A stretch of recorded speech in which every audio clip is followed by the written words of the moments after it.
بسم الله الرحمن الرحيم. يا أيها المزمل قم الليل إلا قليلا نصفه أو انقص منه قليلا أو زد عليه ورتل القرآن ترتيلا إنا سنلقي عليك قولا ثقيلا إن ناشئة الليل هي أشد وطئا وأقوم قيلا إن لك في النهار سبحا طويلا واذكر اسم ربك وتبتل إليه تبتيلا رب المشرق والمغرب لا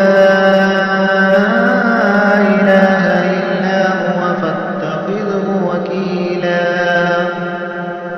واصبر على ما يقولون واهجرهم هجرا جميلا وذرني والمكذبين أولي النعمة ومهلهم قليلا إن لدينا أنكالا وجحيما وطعاما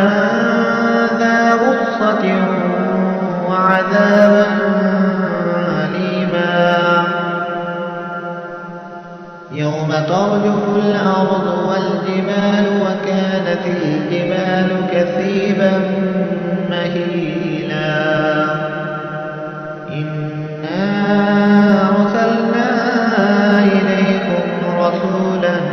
شاهدا عليكم كما أرسلنا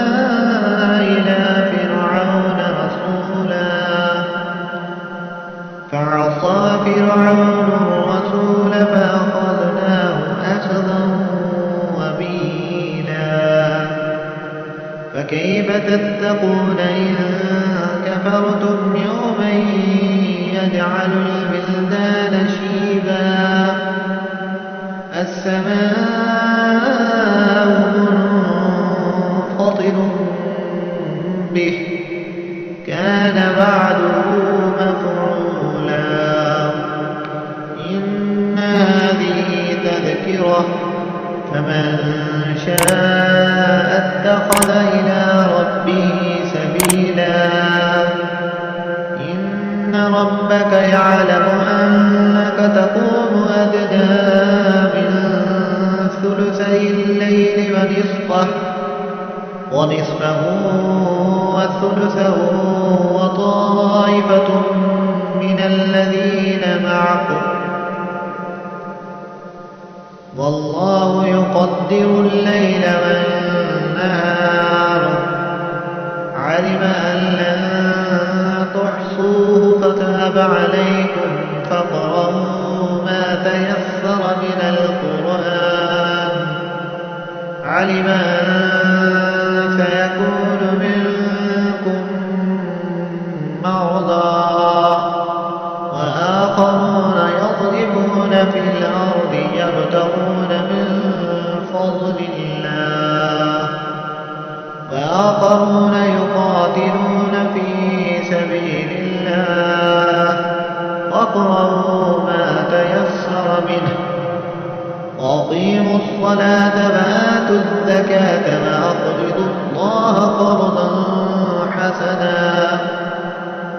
وما تقدموا لأنفسكم من خير تجدوه عند الله